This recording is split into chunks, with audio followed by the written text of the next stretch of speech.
Welcome to the Transform My Dance Studio podcast, the only podcast dedicated to helping you grow your dance studio while reclaiming your life. It's Clint Salzer here, the CEO and founder of the Dance Studio Owners Association. And for the next 8 weeks, we're bringing you a very special series of podcast episodes with dance studio owners Jane Grech and Melanie Gard, who are also part of our Inner Circle program.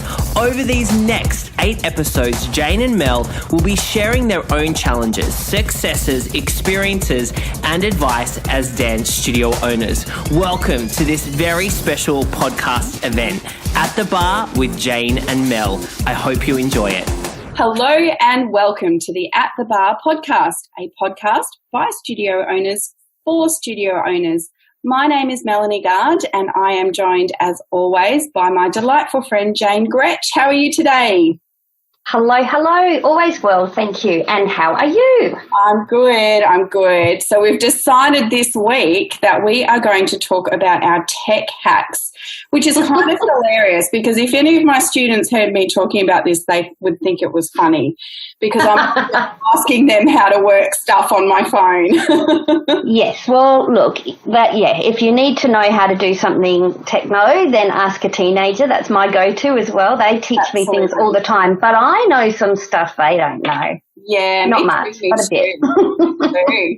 So, back in 2006, when I took over my studio, the school didn't even have a website. And I guess in the very short space of 12 years, technology has, it's gone along at a lightning speed, really, hasn't it, when we think about what we've got access to now.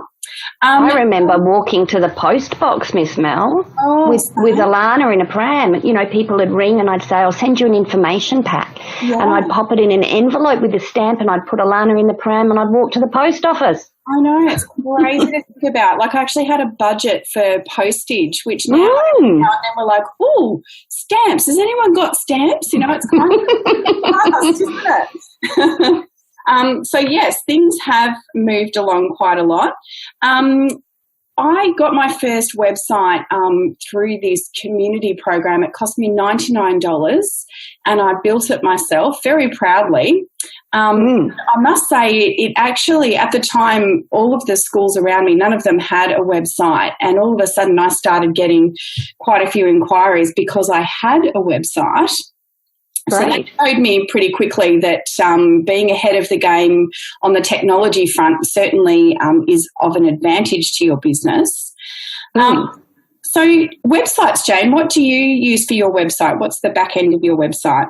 WordPress for all my sites. So that changed a couple of years ago. We had something else. I can't remember what it was called, but I could see that WordPress was increasing in functionality as well as usability, so that it was could be done by a designer really, really well if you wanted kind of more complicated things, but it could also be updated just by you and me. People. So WordPress for our sites. To be honest, my sites are a little bit outdated at the moment. It's kind of something that I keep on going, we need to update our site. And as a consumer, I am going to websites probably less and less, more on my phone than on my desktop. But I'm definitely checking out Facebook. Like if I look up a business, I think I go to Facebook first now rather than Google.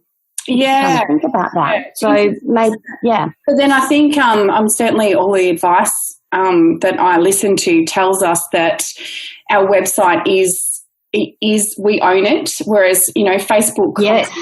Oh my goodness, the thought of the Facebook page coming down, it just gives me shivers. There was a day, like this a couple of years ago, I remember it really well, Facebook went down. Yes.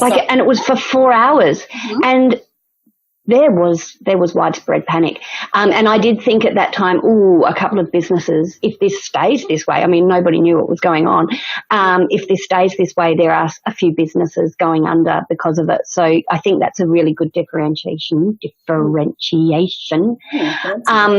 that you've made. And I will go and review my website. Okay. Well, I had to do a big review of my website a couple of years ago. 2 years ago, I think. And I got support to do that. I planned for it and budgeted for it because it did cost me a bit of money. But now, I use an agency. I'll give them a plug, Gren Design. Fantastic agency. They're locally based here, but I know they certainly do work for anyone and everyone. But they've set up the back end of WordPress that's right. in a way that is just so easy for me to jump in and make changes. They've got little instructional videos and all sorts of stuff. So I highly recommend finding a good design company that can help you do that. I think probably where I'm at with my website is a couple of years ago I invested a huge amount of money in a bit of a website. I think that was ahead of its time. What I wanted from it was not already built. There weren't templates and things like that. I think it was a little bit ahead of its time for my customers as well. I don't think they were quite ready to use it in the way I really wanted it to kind of run the whole front and back end of the business. And in the end, my web designer got in over their head and the whole project folded, and I lost a bit of my excitement about it. It cost me a lot of money. There's a bit of learning there, failure and learning. So certainly finding a good web design company is integral. Yeah. I've got lots of tech things that I use on a daily basis though, Miss Mel. All right, well, come on, throw some at me. Not so much for my customers, but for me. Yeah. Stuff the customers for a minute. Love you all, but it's all about me. I can't have a techno conversation without mentioning Trello. Now, Mr. Salter, leader of Dance Studio Owners Association, and I have an ongoing joust about this. Yes. He uses Asana for project management, and I use Trello. Look, same. I use Trello because I found it first. I remember finding it. I was reading my iPad on a Saturday night while my husband watched the footy, and I was reading an Inc. article, and it talked about Trello, and I followed the links, and then by Monday morning I was like, wow, my life's changed. And that was 7 years ago, Miss Mel. I've been using Trello. Amazing. So Trello is a project management tool. It cuts down on how much email my team have to send. In fact, we are anti-email. There are times we need to send it, but we try not to. And really, it's like a pin board that you would normally have had in an office, and everybody's name's up the top, or however you use it. We use it with everyone's name up on the top, and it's like their little post-it notes, and we're moving work around from each other. You can attach files and photos and checklists and due dates, and we love it. So if you've got a team and you don't have some kind of project management software, look into Trello or look into Asana. Yeah, 100% agree, Jane. I'm in the Asana camp. Our friendship. Well, you'll keep your job, then I might not. Yeah. But I'm with Mr. Salter. But I guess that the point is that use what works for you and your team. But I agree, it's email. Whilst it's very functional, it can get so messy, can't it, when you've got conversations flying back and forth between staff. Yeah, for sure. Just trying to make a decision or get feedback. Yeah, particularly if there are a couple of stakeholders. I mean, it has some functionality when there's just the two of you and it's kind of back and forth. But if you're dealing with 3 or more people, then I just think emails are no-go. Either pick up the phone, have a face-to-face, or put it on to some kind of project management. Yeah, for sure. I think the other thing too, and I often see this sort of question in some of our groups that we're in is, I don't know how to use it. How do I use it? Jump on Google. There are so many YouTube tutorials, and both Asana and Trello have plenty of resources, and just spend a bit of time watching those and play around. Yeah, exactly. Or what's one of yours, Miss Mel? Right. All right. Well, I'll mention System Hub because I keep going back to that. You are a fan. I am a fan. Look, I'm thinking I'm going to move away from System Hub. Oops.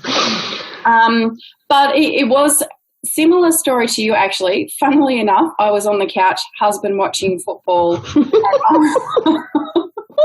and I was playing around on probably my laptop, I think, and I was feeling a little bit frustrated with what I was doing at the time was making all these screen capture videos. So, for example, when we do bulk invoicing or set up a new event in some of the programs that we use, I was creating these little screen capture videos, which I use Camtasia for. That's a really great little app to have on your laptop. But then I was getting frustrated with where I was going to put the links to these videos and just felt that putting them in a document wasn't really that user-friendly. No. So anyway, I came across this site called System Hub. So it's a place where you can put all of your policies and procedures. They actually have some great little templates like HR templates, which are really useful as well, especially if you're just starting out on that front. And you're able to embed videos, and that's what sort of sold me on it, was that I was able to easily pop these links in, and then team members could go in and follow the procedure. So you've got the written procedure, but then also these little videos. So we've been using that, but I'm thinking, Jane, a Google site's going to replace that. Is that what you're working on at the moment too? Yes, so I have so I've got a couple of businesses, as you know, and so like systems are my entire life. But the bigger your business gets, the harder and slower change is. It's very frustrating to a fast mover like me. This has been validated in some more self-awareness stuff I've done lately. That, you know, I do like things to change quickly, but I have moved across one of my businesses to a Google site, and look, it's worked great. You know, it's free and user friendly. I've chosen a pretty practical kind of looking site. You know, there's no bells or whistles on it, but really systems are pretty black and white. They don't have to be pretty, and I'm thrilled with it. Yeah. And it's just making it accessible for the team too, isn't it? That they can just jump in and go, yep, okay, there's the link. That's what I need. We're actually trialling using a Google site for our upcoming performance season this year. We're calling it our concert hub, and I've just so anything that goes out. So basically it's like our handbook, but on a Google site. So we've got different pages for different things, a list of dates. You know, how to do your hair and makeup tutorials are easily embedded on there. And that's right. And it's just one more place you can put that information, isn't it? That, I mean, you still got to do all of the things that you've done before, I'm sure, but, you know, emailing it and stuff. But it is just one more place, and that's worked pretty well too. Yeah. Well, I like the idea of it being so I found this other hack, which apparently I, you know, was 10 years behind on this. But interestingly, lots of friends didn't know about it either, that you can share a link from Safari. So this is on an iPhone. I don't know if it works on Androids. You can share a link and it creates it like an app on your phone. So then you can just click on the link and it takes you straight to the website. And that just changed my world. I was like, how do I not know about this?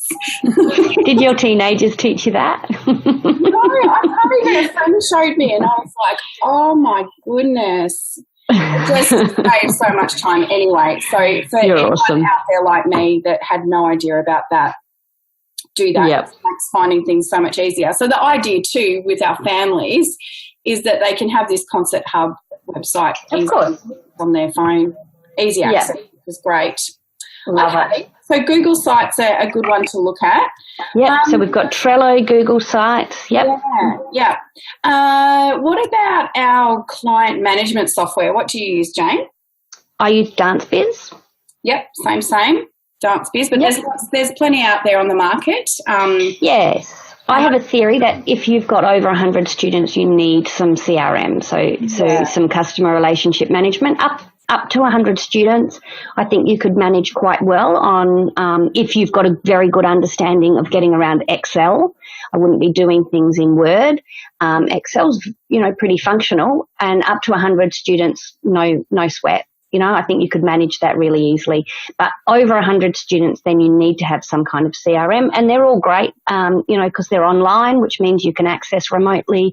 You don't have to be in the office like we used to. I remember our first CRM was DanceWorks, and it was just on one computer, and it was, we were thrilled because we weren't in Excel, but at the same time it had its frustrations and limitations. Yeah. And DanceBiz for me is pretty good. I feel I'm pleased to see them, enhancing the software regularly, and I feel that's important. I'm 80% happy with it. Yeah, same. And I keep saying to my team that, if there are frustrations, if there are things that are not working, like, let's give that feedback. Let's send an email, pop it in their Facebook group and let them know.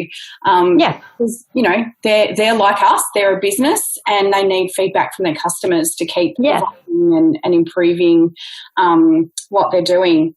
What about on your phone, Jane? What's your favourite little app on your phone that it's just like your little go-to? Oh, aside from Facebook. Just looking at my phone. No, look, I don't really. My favourite app on my phone is Booking.com, which is what I book all my travel with, so that I've got all my travel in one place, so I don't have, I'm not doing as much travel as I used to, but I've still got, like in the next 6 weeks, I've got 4 trips. So, some for work and some for play, which is cool. So I do use Booking.com because then I've got everything there. The one I really did want to share, I've also got Calm, which is a great meditation app. Do love that.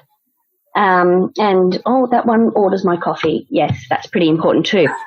The online hack I did want to share was Toggl, Toggl. Toggl is a time tracker, and so a lot of my team track their time so that I can allocate budgets to things. So I've got a marketing manager who works for my retail store. She markets my retail store and she markets my dance studio, and her hours come from different budgets, so the retail store has a marketing budget and this dance studio has a marketing budget. And so through Toggl, she can kind of keep track of what she's doing, and it helps me allocate the money to all the right places. But it also helps me look at how long things are taking. So my administration manager uses Toggl, and we can look at that and say, well, you're spending a lot of time on email at the moment. Why is that? Oh, well, I'm getting lots and lots of questions about A, B, and C, with the concert coming up. And we go, okay, maybe we need a Google site somewhere we can put all of the other information, So it's when we track our time, it's a really good way of looking back and going, how can we use the time more effectively? And also, to check that your team are doing what they're meant to be doing. I'll be honest. there is that too. Absolutely. But that's a really good point, isn't it? That using these tools and in a way that can actually inform and improve our businesses and then make it more efficient, at the end of the day. That's the goal, isn't it? All of these are meant to make us more productive and more efficient. And if they're not serving you in those ways, then get rid of them. Yeah, absolutely. That's a great one, Jane. I don't use that, but I think as my team potentially grows, it could definitely be really, really useful. I love, there's this new little app. This is completely random, but I love it. It's called Slide Maker. Mm-hmm. And on my phone, it's just the most beautiful little app. It's set up. It's so pretty. I'm very aesthetic, so things like that are important. But I found it really great for putting together. So Facebook at the moment are definitely video is the way to go in terms of getting impressions and reach, and particularly with your Facebook ads. So sometimes it's not always possible to get actual live footage, but making a little slideshow of some great images that tell a story. And this little slide maker has some backing music, which is really sweet. There's just some, benign little tracks that don't have any words or anything, but actually really support the images. So I've been loving that. So highly recommend that if anyone's looking to make some quick little easy videos. I love it. It's called. All right, cool. I've written Slide Maker down, not one I use, but I will definitely have a look. One for me is using online forms. So whether you use Google Forms or Jotform, or there's a whole, what do you use? Do you use online forms? Yes, so I use Jotform. To collect data? Jotform, yeah. Jotform's great. Yes. Yeah, I really like that because I like the way that you can easily see, so you can sort the data really easily. So easily, yeah. Little graphs and you can, do surveys. It's great. I love it. So if you're still sending out notes like my children's school is, that has a little picture of scissors at the bottom and a dotted line and says, my child will be coming to the excursion on Tuesday. No, you can get away with not doing that. So a Jot form or a Google form, people can fill it in on the go. You know, they can be sitting on the bus to work, get the email, here's the link to the form, fill it in, it's done. Busy mums love it, but busy dance studio owners love it even more because you get the submissions in, you can export them into an Excel spreadsheet. You can get it if you're a Jotform master, and I'm pretty sure I've got my Jotform black belt at this point. In that, you can get it to link to a whole lot of other things. My Jotforms often link to Trello. They create cards. My Jotforms link to MailChimp, which is not something we've talked about yet, but which is an email marketing tool, and there's a few of those out on the market. Drip is one, MailChimp's another, ConvertKit is another, but my Jotform links to MailChimp. So let's say I've asked for people to sign up to come to an event. That gets automatically linked to a new email list in my MailChimp that is for people coming to this event. Then I send out the email, thank you, for registering, here are all the details, confirmations and things like that. And it's all automated and it's really easy. You don't have to be that clever to use it. So Google Forms, Jotforms, but if you Google online forms, there are so many that you can choose from now. And I just think if you're not using online forms, then you are not working as smartly as you could be. You're working too hard. You're working too hard if you're collecting bits of paper. And that whole idea now, it's been amazing, hasn't it, in the last couple of years, the way that everything can link together. It just remember you had to export the data and then or sit there typing in the names and email addresses. Those days are gone. Those days are gone. And it's exciting, isn't it? It like goes whoosh and you're like, look at me. I'm like a fully fledged computer programmer. I'm really not. Try booking. Do you use try booking, Miss Mel? To say try booking. Oh, I took the words right out of your mouth. Oh, we can add that to our Spotify playlist. We can. Yes. I love try booking. It's something that we've used for a couple of years. Started using it for ticketing. With one of our venues, we do our own ticketing. Another venue that we use, they do the ticketing for us. But we have evolved its use in so many different ways now, from just benign events where we just need people to book in and create a draw list. So you can set it up so that there's no cost, so it's free to you. We do all of our costume payments are actually done via that way. So we set up the link at the start of the year and the parents have got all year to jump on and they can just pay off their costumes across the year. So we find that really useful. Again, I love the way that, same with Jotform, you can export the data. It's all there in an Excel spreadsheet. You can easily sort it in any shape or form that you want. Huge try booking fan. And the same thing going back to what we were talking about with Dance Biz, they're constantly updating. So what it did 2 years ago is completely different to now that it's got so many more new functions. I've just noticed they've updated it again. So it's a lot more modern on the home. Yeah, okay. Their help desk is really good. They're amazing. We've never been able to, like, whenever we have a problem, we just ring them and they will sit there and talk us through. Easy. Yeah, no, their help desk is amazing. And we'll be sure to put all of these links in the show notes as well, because obviously sometimes perhaps our Australian accents aren't always that clear. And also there are lots of, these are just what we're using, but there's so many now. So even if you Googled online ticketing platform, right? So if you're not using TryBooking, or it's not that looks like it's the best fit, there are lots you can choose from. I booked an event just yesterday, actually, on Eventbrite. So similar kind of functionality, but getting software to do the work for you is key. Yeah. Talking about getting software to do the work for you, I've got one that I think might blow your mind, Miss Mel. Oh. Are you ready? Hit me. Okay. It's called Text Expander, T-E-X-T, Text Expander. Have you heard of him?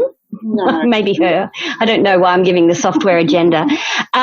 So you can save, you know, those emails that come into your front desk. Oh, I've got a 4-year-old and I'm inquiring about dance classes. At the moment, our admin manager will go to the correct file that has the response for the 4-year-old or the 3 to 5-year-old, and copy and paste and insert the name, and then contextualize it a little bit, you know, make it. So that's pretty good, right? Mm-hmm. But what this can do is it can save that email so that my admin assistant presses reply, dear Melanie, and then types like a key phrase that might be dance magic inquiry response. And guess what happens? No. Yes. No. Are you yes. serious? I'm serial. And serious. People that don't know me don't know all my quirks. I do know the word is serious, not serial. It was a joke. It expands the text. And so you're cutting down the human error element. You're cutting down, I forgot to copy and paste that last bit, or someone's working on a document that's not the most up to date. I sent out the wrong email response. It's functional for your computer and your phone. How cool. That is so cool. So does that link with any email platform? Well, I don't want to say that it links with every email platform. Yeah. It links with mine. That's amazing. Which is all it needs to do. Yes, have a look at it, textexpander.com. And it's really affordable. It's really affordable. So and see, look, okay, it doesn't take my administration manager a huge amount to copy and paste, but we're saving, you know, it's boring mostly, but we're saving little bits of time here and there. We're getting more efficient, and look, these tools are there, and because they're online, they are really affordable. I mean, I know your monthly subscriptions start to add up. I get that, but for the most part, they're pretty affordable. Yeah, absolutely. So that one's cool. The cost saving in terms of time. For sure. They pay for themselves, don't they? For sure. The other, I was just going to say my Gmail, because we use Gmail for all of our email accounts now. And on my phone, when I get an email, Gmail will actually predict what I need to say. Like, nice. Thanks for that. Or that's great, I'll get back to you. Or like it has all these automated responses based on the text in the email. It's amazing. Cool. And that is cool. Pretty spot on. Nice. Just use that. Yeah. Oh no, if I'm going to send you an email later today, you know, I'm going to try and think of something that your Gmail account can't respond to. Oh, I'm sure you will. I will, you know I will. Yeah. I'm going to be a little controversial just on this and say I don't have email on my phone. I am one of the probably like 0.001% who have not linked my email to my phone. I feel hassled sometimes, you know, I do. And I just think, oh my gosh, go away. I get so much email, and I'll also, people are sending me private messages on Facebook, and that's great, and email and text, and I just need to not have my email on my phone. So if that's you as well, don't worry.